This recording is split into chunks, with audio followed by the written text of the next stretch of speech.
여러분 안녕하십니까? 여러분과 함께 이 새해 연초에 하나님의 말씀을 같이 연구하게 돼서 너무너무 감사합니다. 이번에 전체 주제가 하늘성소와 영원한 복음인데 제가 중심 성경절로 요한복음 17장 3절을 가져왔습니다. 영생은 하나님을 알고 예수님을 아는 것이다. 근데 이 말씀이 핵심 진리입니다.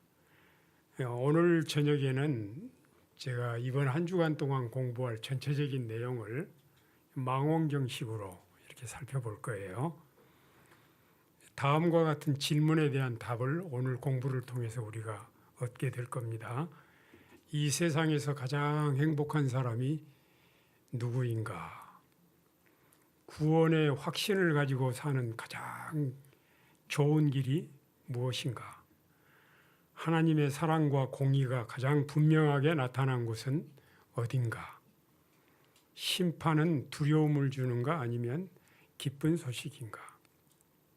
하나님을 올바르게 아는 가장 좋은 길은 무엇인가? 또 남은 자손이 가지고 있는 가장 독특한 성경 진리는 무엇인가? 하늘 성소를 이해하는 것은 왜 그렇게 중요한가? 이런 대답을 여러분들이 찾으시게 될 겁니다. 자, 한마디로 말하면은 가장 큰 행복, 우리 인간으로서 이 세상에 존재하면서 누릴 수 있는 가장 큰 행복은 하나님을 아는 것입니다. 제가 70년대 초에 목회에 바로 나가서 얼마 되지 않았을 때 그 친구가 설교 테이프를 보내줬어요. 미국 PUC에서 기도주의를 인도하는데 거기에 기도주의를 인도하시는 목사님의 설교를 저한테 주셨어요. 근데 그 내용이 뭐였느냐면요. 세 천사의 기별과 믿음으로 말미암는 의. 저는 그때까지만 해도 세 천사의 기별하면은 강조점이 심판, 바벨론, 짐승의 표. 이렇게 돼서 세 천사의 기별하면 굉장히 위협적이고 또 이렇게 공포를 느끼게 하고 무섭고 또 그렇게 됐는데 그분 목사님은 강조점을 복음에다 두었습니다. 계시록 14장 6절에 그 영원한 복음이라고 했잖아요. 세 천사의 기별을 복음에다가 초점을 뒀어요. 그래서 심판대 앞에 서려면은 예수님 중심 생활로 돌아와야 된다. 무너진 바벨론에서 벗어나려면 그리스도 중심으로 돌아와야 된다. 짐승의 표를 받지 않으려면 이 안식일의 주인이신 예수님께로 돌아와야 된다. 그리스도 중심 신앙에 대해서 이렇게 쫙 풀어주는데 너무너무 놀라웠습니다. 근데 그분이 설교 도중에 그런 질문을 했어요. 그 테이프는 영어로 이제 된 것이었어요. Do you know God? 이런 질문을 해요. 당신은 하나님을 아십니까? 그러니까 예, 저는 교회 열심히 다닙니다. 당신은 하나님을 아십니까? 예, 저 술 안 마세요. 당신은 하나님을 아십니까? 예, 저 11조 잘 냅니다. 이런 식으로 이제 쭉 이렇게 질문하고 대답을 풀어가는데 물론 그런 한 가지 한 가지들이 다 중요하지만 이 모든 것을 어우르는 이거를 한마디로 딱 말하면 정말 하나님을 아는 것은 무엇인가? 하나님을 아는 것은 이 안다라고 하는 것은 굉장히 친밀한 관계를 의미합니다. 하나님을 안다. 이 말은 하나님과 personal relationship, personal living relationship. 하나님과 살아있는 관계가 딱 이렇게 어우러져 있는 모습을 보게 합니다. 어거스틴도 하나님을 아는 것이 최상의 행복이라고 얘기를 했는데 그래서 세상에서 가장 행복한 사람은 누군가 저는 이 이야기를 종종 많이 합니다. 하나님이 나와 함께 하신다는 신앙적인 신념을 가진 사람, 이 사람이 가장 행복한 사람입니다. 구원의 확신을 가지고 기쁨과 감사가 넘치는 삶을 사는 그리스도인, 이런 그 하나님을 아는 확신과 기쁨을 가진 존재를 성경에서는 계시록 12장 17절에 여자의 남은 자손이라고 했습니다. 이 여자의 남은 자손, 성경 말씀 그대로 용이 바다 모래가에 서서 하나님의 계명을 지키고 예수 믿음을 가진 자들로부터 싸우려고 이렇게 하고 있는데, 그 말씀 그대로 이 모든 세상에 지지를 받으면서 하나님의 계명과 예수 믿음을 가진 자들을 박멸시키려고 사단이 온갖 노력을 다 기울이고 있다고 하는 것입니다. 여자의 남은 자손이 바로 하나님을 알고 하나님이 함께 하신다고 하는 신앙적인 신념을 가진 사람입니다. 근데 이 여자의 남은 자손이 바로 여러분입니다. 그리고 제가 그런 사람이 되고 싶은 겁니다. 여자의 남은 자손. 여기 요한복음 5장 24절 말씀이 있죠. 다 같이 같이 읽어보실까요? 내가 진실로 진실로 너에게 이르노니 내 말을 듣고 또 나 보내신 이를 믿는 자는 영생을 얻었고 심판에 이르지 아니하나니 사망에서 생명으로 옮겼느니라. 저는 이 말씀을 너무너무 좋아합니다. 왜냐하면요, 여기 핵심 사상이 들어있어요. 보십시오. 영생을 얻었고 심판이 면제됐고 또 죽음에서 해방됐습니다. 여러분, 우리가 다 인간으로서 가지고 있는 한계점이 있는데 과학으로나 어떤 노력으로나 그 어떤 것으로도 해결할 수 없는 아주 그 한계 중에 하나가 죽음 문제입니다. 인간의 한계를 벗기기 위해서 종교가 필요한 겁니다. 이 세상에는 종교들이 있는데 다 나름대로 내세관을 줍니다. 근데 어떤 점에서 미래의 그 죽음 문제라든지 미래에 관한 내용에 대해서 정확한 답을 주지 않는 건 종교가 아닙니다.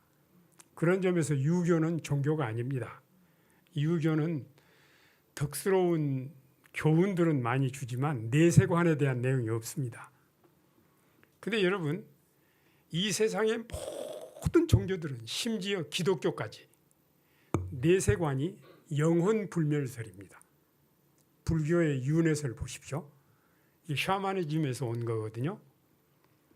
또 헬라의 이원론적인 철학도 마찬가지입니다.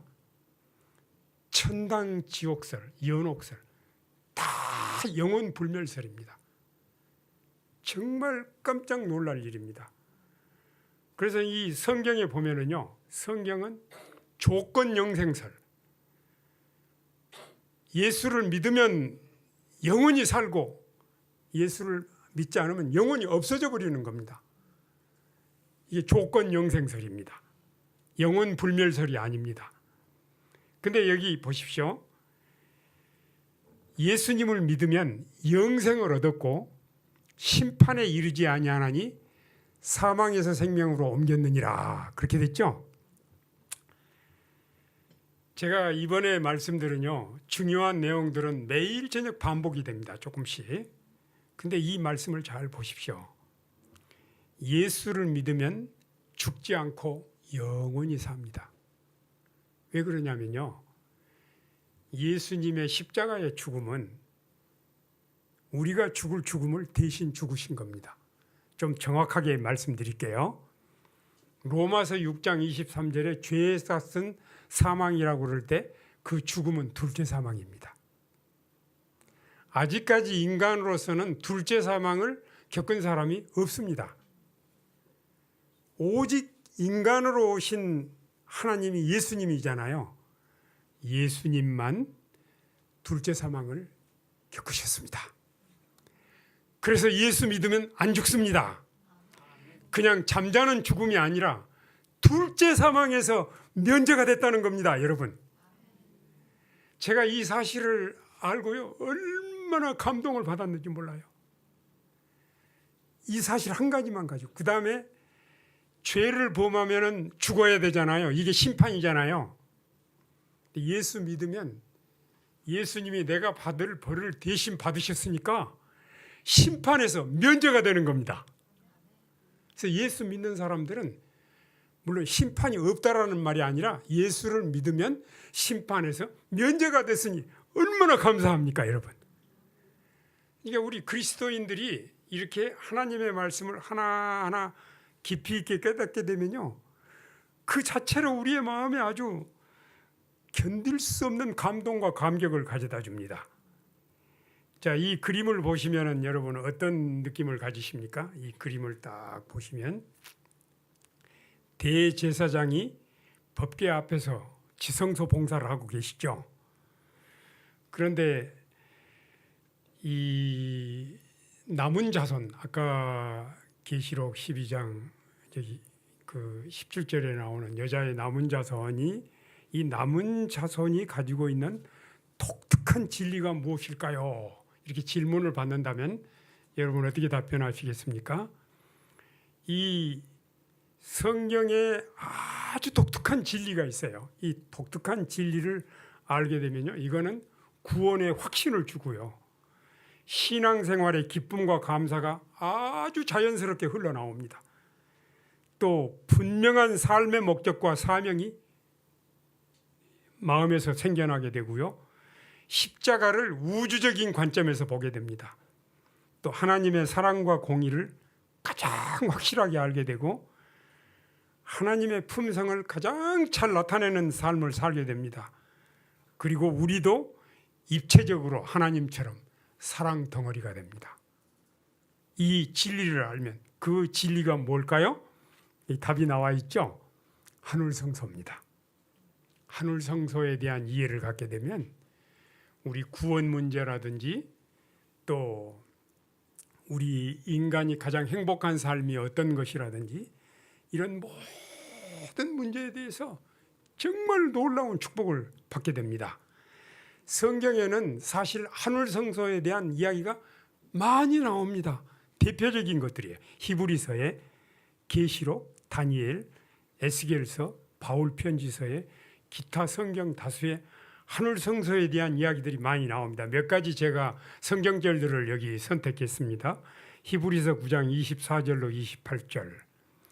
그리스도께서는 참것의 그림자인 손으로 만든 성소에 들어가지 아니하시고, 이 세상 성소가 아니라 하늘 성소에 들어가셨다, 이렇게 하셨죠. 이와 같이 그리스도도 많은 사람의 죄를 담당하시려고 단번에 들이신 바 되셨고 구원에 이르게 하기 위하여 자기를 바라는 자들에게 두 번째 나타나시리라. 또 여기 계시록 4장, 여러분 성경을 보실 때요, 제가 아까 쪽집게 과외라는 얘기를 말을 했는데, 제가 이제 건강 전도회를 할 때는 이런 말부터 시작합니다. 여러분, 병에 걸리지 않고 살 수 있는 길이 있습니다. 어떤 병에 걸려서도 나을 수 있습니다. 병에서 나으면 재발 안 되고 살 수 있습니다. 몸만 건강한 게 아니라 마음도 행복하게, 이 땅에서만 아니라 영원히 행복하게 사는 길이 있습니다. 이렇게 하면서 이제 건강 기회를 시작합니다. 근데 성경 말씀은요, 그거하고는 비교가 안 될 정도로 우리가 하나님의 말씀을 잘 이해하게 되면요, 우리의 마음속에 억제할 수 없는 감격과 기쁨이 용솟음치게 됩니다. 그녀 하나님이 어떤 분이신가를 분명하게 아는 건데, 성경 가운데 하나님이 계신 보좌를 쫙 설명해 놓은 대표적인 성경절이 계시록 4장입니다. 그래서 어떤 면으로 볼 때는요, 요한계시록 4장은 성경의 중심입니다. 그리고 그 앞으로 7교회에 대해서 뒤로 7인과 7나팔, 7장면, 우주의 광경들이 이렇게 쫙 펼쳐집니다. 계시록 4장에는 하늘에 열린 문이 열렸는데 하늘의 보좌를 베풀었고 거기 하나님이 계십니다. 여기 보십시오. 성경에 너무도 분명하게 하늘 성소에 대한 이야기를 하고 있잖아요. 그다음에 계시록 11장 19절에 보면은 하늘에 있는 하나님의 성전이 열리니, 이 말씀은 1844년 10월 22일 예수님이 하늘 지성소 봉사를 시작하기 위해서 들어가는 장면을 보여주고 있어요. 15장 5절은 지성소 봉사를 마치시고 나오시는 장면입니다. 이 일 후에 내가 보니 하늘에 증거 장막의 성전이 열리며 그랬잖아요. 그러니까 이 하늘 성소에 대한 이야기가 성경에 보면, 여기 다니엘서 7장 13절에 보면 인자 같은 이가 하늘 구름을 타고 이 땅으로 오시는 게 아니라 윌리엄 밀러는 이 땅으로 오는 것을 해서 대실망을 겪었는데, 옛적부터 항상 계신 자에게 하늘에서 하나님이 계신 곳이 지성소잖아요. 지성소로 들어가신 장면을 보여주고 있어요. 요한일서 2장 1절에도 만일 누가 죄를 범하면 아버지 앞에서 우리에게 대언자가 있으니, 예수님이 지금 어디서 우리를 위해서 중보하고 계세요? 하나님 보좌 앞에서. 로마서 8장 34절 누가 정죄하리요? 죽으실 뿐 아니라 다시 살아나신 이는 예수 그리스도시니 그는 하나님 우편에 계신 자요. 자, 다 이렇게 하늘에 대한 이야기가 한두 가지가 아닙니다. 이제 그 19세기 중엽 재림운동 당시로 잠시 한번 가보시죠. 10월 22일 그들이 철석같이 믿었습니다. 예수님 오실 거라는 거. 근데 그때 당시 하루 계산을 12시로 하니까 밤 12시가 지나도 예수님이 오시지 않아요. 농사 진 거 수확도 안 했어요. 예수님 오시니까 다 버려뒀어요. 근데 얼마나 마음이 고통스러웠겠습니까? 그래가지고 하이람 에드슨이라고 하는 사람이 이제 해가 떠오르고 아침에 기도하러 옥수수 밭길로 가다가 특별한 장면을 보게 됐습니다. 자, 여기 그 하이람 에드슨의 기록을 그대로 한번 보죠. 우리가 고대하던 희망과 기대는 산산이 부서졌습니다. 우리가 전에 결코 경험해 본 적이 없는 슬픔이 우리를 엄습했습니다. 우리는 날이 밝을 때까지 울고 또 울었습니다. 나는 옥수수밭 중간에 멈춰 섰는데 그때 나의 눈앞에 하늘이 열리는 것처럼 보였습니다. 나는 지난 10월 22일에 하늘 대제사장 되시는 그리스도께서 하늘 지성소에서 세상으로 내려오시는 광경을 보는 대신에 너무도 분명하게 그분께서 그날의 성소의 두 번째 장막인 지성소로 가셔서 봉사하시는 모습을 보았습니다. 자, 여기서부터요, 하늘 성소를 이해하기 시작한 무리들이 나타나기 시작한 것입니다. 이분들이 여자의 남은 자손입니다. 여자의 남은 자손은 하늘 성소에 대한 이해를 가지고 있는데, 지금 현재 이 세상에는 예수를 믿는 기독교인들이 너무너무 많죠. 대부분 하늘 성소에 대한 이해가 없습니다.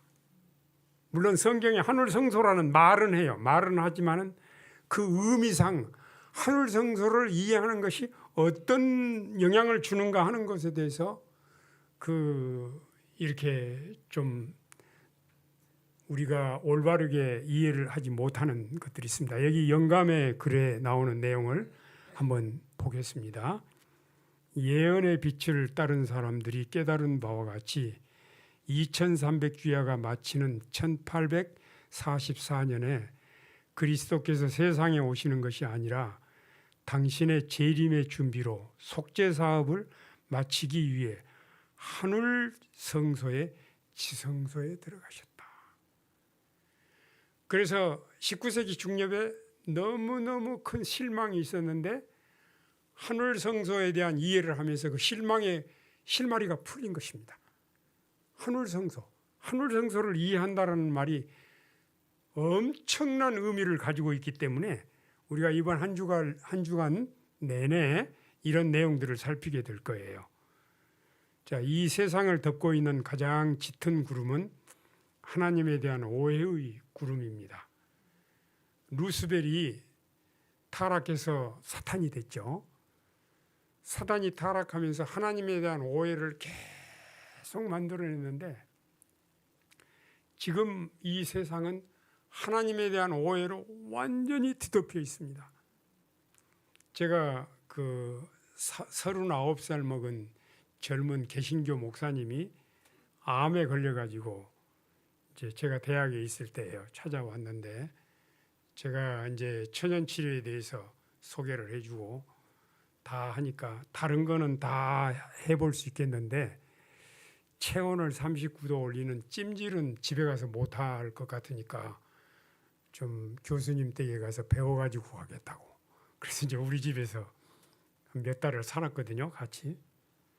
근데 이분이 회복이 됐어요, 암에서. 회복이 됐는데 이제 가까이 식구처럼 한 집에서 사니까 이임을 얻게 되니까 속갯말들을 하시더라고요.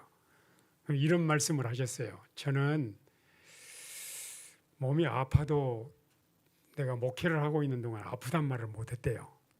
왜냐하면은 병들면 죄지어서 벌받아서 천벌받아서 그런 거라고. 목사가 아프다 하면은 얼마나 죄를 많이 지었길래 아플까. 이런 것들 때문에 아프단 말을 못했다는 거예요. 근데 이게 이제 사단이 만들어 놓은 오해입니다. 근데 우리가 하나님은 성경을 보면은 하나님은 죄를 미워하시지만 죄인을 사랑하십니다. 하나님은 벌 주시는 분이 아니라 구원하시는 분이십니다. 그래서 요한일서 4장 8절에 하나님은 사랑이라고 했어요. 근데 이런 하나님에 대한 오해를 가지게 되면 어떤 비극이 생기느냐면요. 마가복음 2장에 가버나움의 중풍병자 있죠. 이 중풍병자의 소원은 뭐냐면요. 예수님을 뵙고 용서와 평화에 대한 보증을 받을 수 있다면 하나님의 뜻을 따라 살든지 죽든지 만족해 할 것이다. 이렇게 했거든요. 근데 이 성경에 많은 병자들이 병 낫기를 원했는데 이 가버나움의 중풍병자는 병 낫는 게 소원이 아니라 예수님 만나서 죄 용서받는 것이 소원이었어요. 여러분 보세요. 성경 읽어보세요. 성경에 나오는 그 병자들이 다 병 낫기를 원했지 죄 용서받기를 원하지를 않았어요. 근데 이 병자의 경우는 뭐냐면요. 몸이 아팠어요. 중풍병에 걸렸는데 의사를 찾아가니까 불치병이다. 또 종교 지도자들을 찾아가니까 너 죄지어서 벌받은 거다. 그러니까 하나님에 대한 오해가 생겼잖아요. 하나님은 이렇게 우리를 보고 있다가 잘못하면 벌 주는 분이다. 근데 사실 이 병자가 그 어려운 상태에서 도움을 받을 수 있는 유일한 분이 하나님이신데 하나님에 대한 오해를 가지고 있으면 마지막 도움도 못 받게 되잖아요. 그게 비극이라는 겁니다.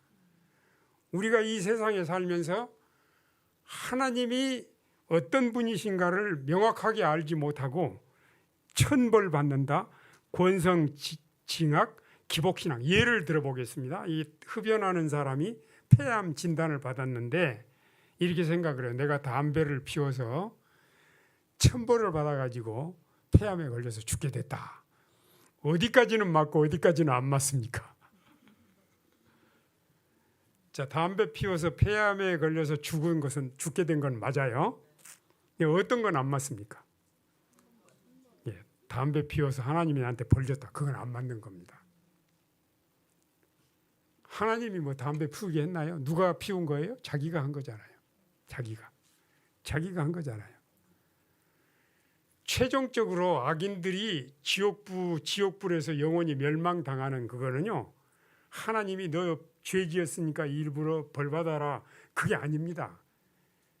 하나님을 믿고 구원 얻을 수 있는 길을 그렇게 반복해서 주었는데도 그거를 거절하고 마침내 자기 생각대로 살고 자기 마음대로 살고 자기가 선택한 결과를 받는 게 최후의 멸망입니다.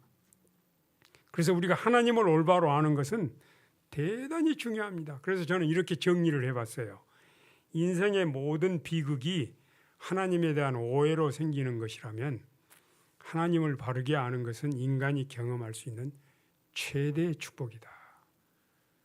존경하는 성도 여러분, 저는 진리의 성령께서 오늘 이곳에 임하셔서 우리를 감동하시고 우리가 믿는 하나님이 어떤 분인가를 깨닫고 우리 가정으로 돌아가는 축복의 시간이 되기를 기도합니다. 하나님 이상 더 밝은 빛이 없죠. 하나님을 알면 가장 밝은 진리의 빛 가운데로 들어가는 겁니다. 성소 제도 같으면 지성소에 들어가는 겁니다. 지성소 들어간다는 말은 인간으로서 깨달을 수 있는 가장 밝은 진리를 깨닫는다, 그런 의미예요. 그런 점에서 여기 1844년부터 예수님이 하늘 지성소 봉사를 시작했으니까 예수님을 믿고 예수님을 따르는 사람은 예수님을 따라 지금 어디까지 가게 되는 거예요? 지성소까지. 이게 하늘 성소 개념을 갖는 것입니다. 그러면요, 다니엘서 8장 14절에 보면은 2300주야 끝 1844년 10월 22일에 성소가 정결하게 된다, 그런 의미를 말했는데 이 의미는 이어지는 시간 동안 내일 모레 계속해서 우리가 조금씩 더 살피게 될 텐데요. 1844년은 이 우주적으로 볼 때, 이 지구로도 볼 때, 우리 개인 삶으로도 볼 때 정말 중요한 터닝 포인트, 전환점입니다. 제가 이렇게 정리를 한번 해봤어요. 1844년 전후로 올드 월드, 뉴 월드, 그리스도의 성소봉사, 지성소봉사, 십자가의 구속, 십자가의 구속의 확인, 죄의 용서, 죄의 도말, 믿음으로 말미암아 구원 얻는 거, 하나님의 품성 옹호, 이른 비성령, 늦은 비성령, 일반적인 인침, 특별한 인침, 대략 이렇게 한번 나눠봤는데요. 지성소 봉사를 시작하시면서 어떤 변화들이 왔느냐면요, 다니엘서에 인봉된 부분이 개봉이 된 겁니다. 계시록 10장에 표놓인 작은 책이 다니엘서를 말합니다. 다니엘서에서 마지막 때까지 봉함하라, 그 부분이 어디냐면요, 다니엘서 전체가 아닙니다. 다니엘서 8장 13절, 14절 이하, 14절부터 그 이하가 인봉된 겁니다. 마지막 때까지 봉함하라. 이 일은 종교개혁자들도 그 사실을 깨닫지 못했는데 19세기 중엽의 윌리엄 밀러가 성경을 성경으로 비교하면서 연구를 하면서 이 2300주야 연대를 계산을 했고, 근데 예언 연대 해석은 맞았는데 사건에 대한 오해로 예수님이 하늘 지성소로 들어가시는 것인데 이 지상으로 오는 걸로 해서 대실망을 겪은 거죠. 그래서 바로 이 대실망의 이유를 아까 말씀드린 대로 하늘 성소에 대한 이해로 그 실마리를 풀었고, 또 종교개혁이 300년 동안 계속됐는데 제7일 안식일만 회복이 안 됐어요. 300년 동안 종교개혁이. 근데 그 예수님이 지성소 봉사를 시작하시면서 하늘에 언약궤가 있는, 그 언약궤라는 말이 나오죠, 성경에.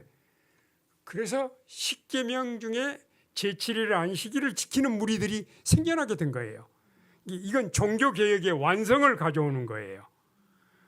그리고 죄의 용서와 죄의 도말에 대한 의미를 우리들에게 보여주고, 그래서 이런 사실들을 온 세상에 전하는 기별이 바로 새천사의 기별인데, 하나님께서 이 세상에 주시는 마지막 사랑의 초청의 기별, 계시록 14장 6절, 이거를 영원한 복음이라고 그랬습니다. 이 복음이 늦은비 성령의 기별입니다. 그리고 예수님이 지성소 봉사를 이제 곧 마치게 되겠죠. 곧 마치고 끝마치시면 칠제한 기간이 지나면서 예수님이 재림하십니다. 여러분, 요즘 이제 뜻있는 분들은요, 우리 한국 상황을 그 6.25 당시에 굉장히 어려웠잖아요. 지금은 6.25보다 더 어려운 시대라고 생각을 합니다. 그 북한을 다스리던 김일성 그 손주가 지금 이제 북한을 다스리고 있는데 이 손주는 아주 경솔합니다. 경고망동하고 그 뭘 잘 못 보는 것 같아요. 그래서 핵무기 쓰겠다고 핵무기로 다 멸망시키겠다고 막 이제 공언을 하고 있지 않습니까? 모든 이 협정을 다 파기를 하고 여러분 이제 우크라이나와 러시아 전쟁이라든지 이스라엘과 하마스 전쟁이라든지 잘못하면 우리나라에 전쟁이 일어날 수 있는 가능성이 너무너무 다분한데 답답하시죠? 근데 누가복음에 보면은 하나님의 백성들은 우리에게 다가오는 사건들을 보면서 무서워하며 두려워하고 떠는 사람이 아니라 일어나 너 머리를 들라 너희 구속이 가까웠느니라. 우리는 이러한 사건들이 주는 의미는 우리를 데리러 오시는 예수님이 오실 시간이 너무 당도했다라는 것을 보여주는 것입니다. 그래서 이런 시대일수록 우리가 믿는 하나님이 어떤 분이신가를 성경 말씀을 통해서 명확하게 이해하고 하나님이 얼마나 약속을 지키시고 위대하시고 자상하시고 고마운 분이신가를 확신을 갖게 되면 이런 시사적인 변화들, 정치적인 변화들이 전혀 우리를 움츠리게 만들지 않는다는 것입니다. 그래서 우리 주변에 일어나는 위험스러운 사건들을 보면서 실망하시지 말고 이러한 사건들이 주는 의미, 우리 주님이 이 땅에 곧 오신다는 거예요. 자, 여기 제가 이제 종교개혁의 5대 정신을 여기 언급을 했습니다. 오직 성경, 오직 믿음, 오직 은혜, 오직 예수, 오직 하나님께 영광. 이 여자의 남은 자손은 이 종교개혁의 5대 정신을 그대로 이어받는 사람들입니다. 근데 이제 일반 개신교도들은 전부 우리 그 예수를 믿음으로 구원 얻는 진리를 가르치는 모든 그리스도인들은 이 종교개혁의 5가지 정신을 표방하지만 세부적인 구원론으로 들어가면 큰 차이가 있습니다. 제가 주어진 시간 안에 이거를 좀 잠깐 살펴볼 텐데 일반적으로 모널지즘이 있고 시널지즘이 있어요. 단동설, 신인 협력설이 있는데 여기 비교가 되어 있습니다. 단동설은 뭐냐면요. 여러분 잘못 보면은 그냥 다 맞는 것 같아도 아주 위험 요소가 스며 있습니다. 잘 보세요. 단동설은 구원은 오직 하나님만 이루신다. 인간은 아무것도 할 수 없다. 인간 자유의지란 무의미한 거다. 한 번 구원받으면 영원하다.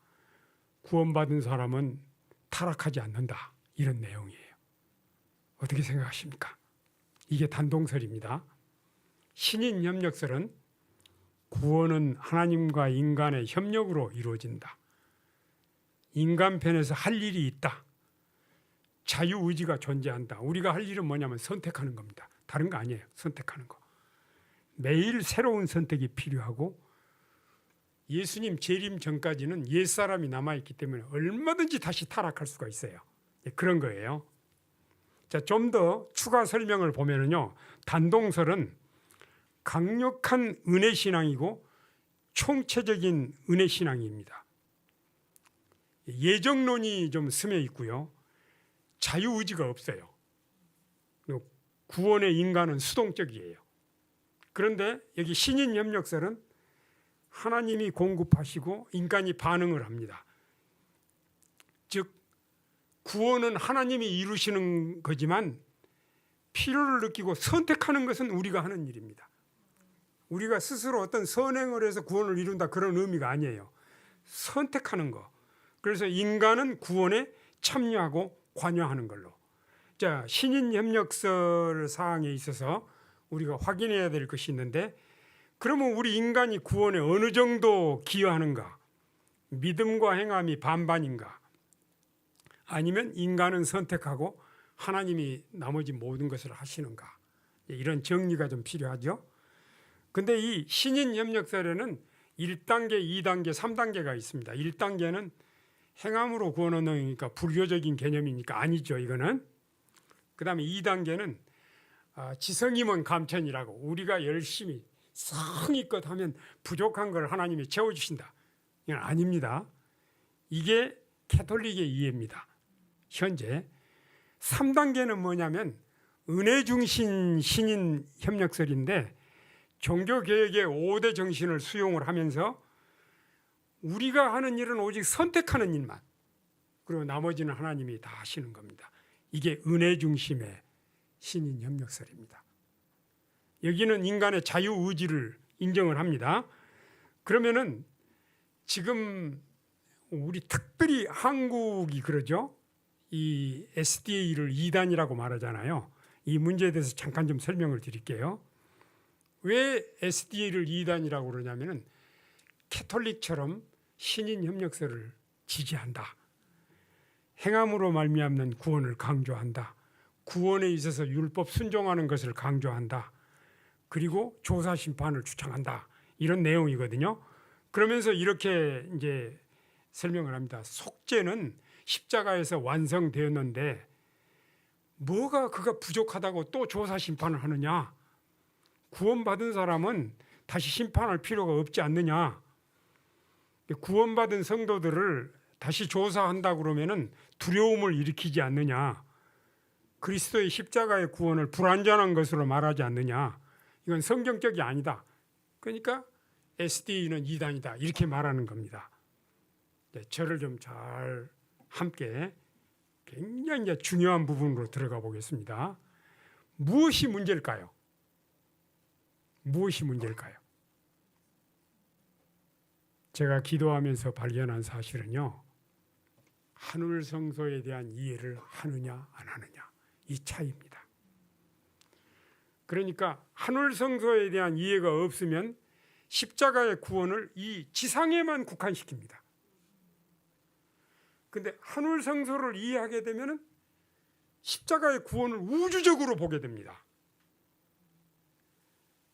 그래서 여러분, 이 내용은 너무 중요한 내용이기 때문에 함께 같이 한번 읽어보겠습니다. 영감의 글의 말씀입니다. 구속의 경륜에는 사람을 구원하는 일보다 더 광범위하고 깊은 목적이 있었다. 그리스도께서는 이 일만을 위하여 오시지 않으셨다. 그분께서 오신 것은 단순히 이 작은 세계의 거민들이 하나님의 율법을 마땅히 생각해야 할 대로 생각하는 것뿐 아니라 온 우주 앞에 하나님의 품성을 옹호하시기 위해서였다. 자, 여러분 보십시오. 이 지상 성소는 하늘 성소의 모형이니까 번제단은 우리가 받을 벌을 예수님이 대신 받으시는 대속적인 죽음을 의미합니다. 그러나 성소 정결, 대속제일, 속제일의 성소 정결은 우리 인간의 구원에 관한 게 아닙니다. 사단이 만들어 놓은 하나님의 오해에 대한 하나님의 답변입니다. 그래서 조사 심판이라고 하는 것은 예수님의 십자가의 효력이 부족해서 다시 조사한다는 의미가 아니고, 십자가의 구원을 받아들이는 사람들의 생애를 공개함으로 사단이 틀렸고 하나님이 옳다라는 것을 확인하는 것입니다. 그래서 이런 그 한울 성소에 대한 이해를 갖느냐 안 갖느냐 하는 거, 이 사실을 보여주는 게 2300주야 예언인데, 제가 2300주야 예언은 그 고등학교 시절부터 이제 학교에서 성경 공부할 때 막 배우면요, 성경에서 제일 재미없는 게 그겁니다. 뭐 아닥사스다 왕 7년 때 뭐 어쩌고 저쩌고 이렇게 1주가 있고 70주에서 62주가 있고 또 뭐 이렇게 일의 절반이 있고, 이게 들으면 알 것 같은데 또 잊어버리고. 근데 언젠가 제가 2300주야 그 도표에서 십자가를 보게 됐어요. 십자가. 2300주의 중심이 십자가라는 겁니다. 그래서 이 죄인을 구원하는 일과 사단이 만들어놓은 하나님의 오해를 푸는 일이 한꺼번에 포함된다는 사실을 알게 됐습니다. 시간 관계상 여기 설명은 이제 다음으로 미루겠습니다. 죄의 용서는 매일의 봉사고 죄의 도말은 속죄일에 일어난 일인데, 여기 예수님께서 이 번제단에서 우리를 대신해서 죽으셨어요. 여러분, 이 지상성소는 하늘성소의 모형이라고 그랬죠. 그럼 혹시 여러분 하늘에도 지상에 있는 성소처럼 똑같이 다 있을 거라고 생각하십니까? 하늘 성소에 번제단이 있을까요? 하늘 성소의 번제단은 갈바리 십자가입니다. 여러분, 지상 성소는 하늘 성소의 모형이지만 하늘 성소는 지구를 포함한 온 우주가 하늘 성소입니다. 하나님이 어디든지 다 계시잖아요.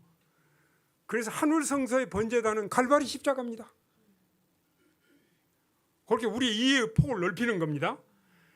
그리고 대속죄일의 속죄일은 성소에 옮겨진 피만 다루었습니다.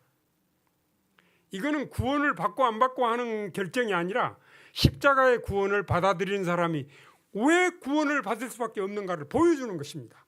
즉 사단이 틀렸고 하나님이 옳다라는 것을 보여주는 거예요. 그러니까 그리스도의 지성소 봉사의 의미는 첫째, 십자가의 구속으로 죄인을 구원하는 일을 확인하고, 둘째, 십자가의 공로를 받아들인 자들의 생애를 공개하고, 마지막으로 마침내 온 우주의 모든 지성적 존재들이 하나님의 사랑과 공의를 확인하게 됩니다. 다시 말하면 루스벨이 틀렸고 하나님이 옳다라는 걸 다 확인할 때, 그때 하나님께서 죄를 멸하십니다.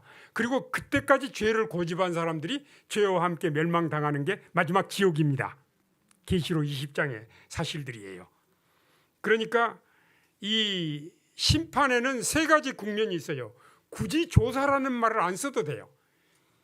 첫째 국면은 재림전 심판, 둘째는 천년기 동안 심판, 셋째는 천년기 후에 집행심판입니다. 이게 다 그 하나님의 율법이 불변하고 하나님의 공의가 틀림없다라고 하는 걸 보여주는 의미와 관련이 있습니다. 그래서 조사심판의 1국면은 하늘 거민들과 하늘 천사들을 위한 배려고, 2국면은 지상에 있는 구원받은 사람들을 위한 배려, 3국면은 모든 악인들을 위한 배려. 이 말은 무슨 말이냐면요, 악인들은 멸망이 확정돼 있잖아요. 근데 천년기 후에 왜 부활합니까? 멸망이 확정된 사람들인데. 그들까지도 하나님이 옳고 사단이 틀리다라는 것을 볼 필요가 있기 때문에 그들을 부활시키는 겁니다. 그리고 마지막으로 이 우주의 지성적인 존재들 중에서 마지막으로 악인들까지 하나님이 옳고 사단이 틀렸다는 걸 이해할 때, 그때 하나님께서 죄를 멸하시는 게 계시록 20장의 유황불입니다. 그리고 그때까지 죄를 고집한 사람들이 죄와 함께 멸망당하게 되는 것입니다. 자, 구원의 길은 만인에게 열려 있습니다. 하나님이 인간으로 오셔서 우리가 받을 벌을 대신 받으시고, 우리에게는, 하나님은 우리의 구원을 위해서 어려운 일은 다 도맡아서 하시고 우리에게는 가장 쉬운 길을 남겨놓으셨습니다. 선택만 하면, 믿기만 하면 구원 얻는다는 겁니다. 믿기만 하면 구원 얻는다는 거예요. 그래서 이 지구를 태우는 영원한 불은, 죄를 태우는 불은 지구를 정결하게 합니다. 그리고 하나님께서 새 하늘과 새 땅을 만드시고 거룩한 새 예루살렘이 이 땅으로 내려오게 되는데, 성도 여러분, 여기서 보십시오. 지금 하나님의 보호자는 셋째 하늘에 있죠. 근데 마침내 모든 것이 다 해결되면 하나님의 보호자가 어디로 내려와요? 이 지상으로 내려옵니다. 그래서 사도 바울은 죄가 많은 곳에 은혜가 많다고 했고요. 또 예수님이, 인간으로 오신 하나님이신 예수님이 친히 비유로 말씀하실 때, 잃은 양에 대한 말씀을 하실 때, 한 마리 잃어버린 양을 찾으러 99마리를 버려두고 오셨다고 그랬죠. 그 한 마리 잃은 양이 지구입니다. 물론 우리 개인들도 말하는 거지만, 타락한 이 지구를 구원하기 위해서 99마리를 버려두고 이 땅에 오셔서, 그리고 하나님이 인간이 되셨는데 몇 년 동안 인간이 되셨습니까? 33년 아닙니다. 영원히 인간이 되셨습니다. 영원히. 죄의 흔적이 다 없어진 다음에도 죄의 흔적이 남아있는 유일한 곳은 못자국, 장자국. 예수님은 영원히 인간이 되셨습니다. 그래서 모든 죄가 다 소멸된 다음에 하나님의 보좌가 이 땅으로 옮겨오게 된다는 것이 성경의 진리입니다. 너무너무 놀라운 것이죠. 그래서 하나님을 아는 것은 인생이 누릴 수 있는 최고의 축복입니다. 여러분, 제가 이제 반복되는 내용들이기 때문에 다시 설명을 이제 다시 드리기로 하고요. 우리가 하나님이 어떤 분이신가를 우리가 알고, 또 하나님이 이 땅에 성소를 베푸신 것은, 성소는 우리가 믿음으로 구원 얻는 도리를 가장 그림처럼 잘 표현하는 게 성소 진리예요. 그리고 성소를 베풀었다는 말은 하나님이 우리와 함께 계시겠다고 하는 사랑의 표현이고, 인간으로 오신 예수님의 이름이 임마누엘이죠. 임마누엘은 하나님이 우리와 함께 계신다. 이게 다 하나님의 사랑을 보여주는 것입니다. 그래서 최종적으로 이 지구가 회복된 다음에 그 새 하늘과 새 땅에 대한 설명을 드릴 때 제 주목을 가장 끄는 부분이 하나님이 우리와 함께 계신다. 그 부분이었습니다.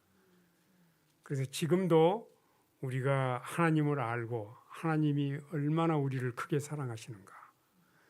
죄는 미워하시지만 죄인을 사랑하시고, 우리가 있는 모습 그대로 나오시면 우리를 받으셔서 하나님 뜻대로 변화시켜 주시는 분. 우리가 하는 일은 선택하는 일인데, 선택하는 일까지도 성령께서 도와주신다고 그랬습니다. 예수 믿고 구원 얻는 거 얼마나 놀라운 축복입니까? 오늘 이렇게 하나님을 아는 기쁨, 그 위대하신 하나님, 자상하신 하나님, 죽도록 우리를 사랑하신 하나님, 그분이 나의 아버지시라는 이런 신앙의 신념을 가지고 이 세상에서 가장 행복한 사람으로 예수님 영접하시게 되시기를 바랍니다. 감사합니다.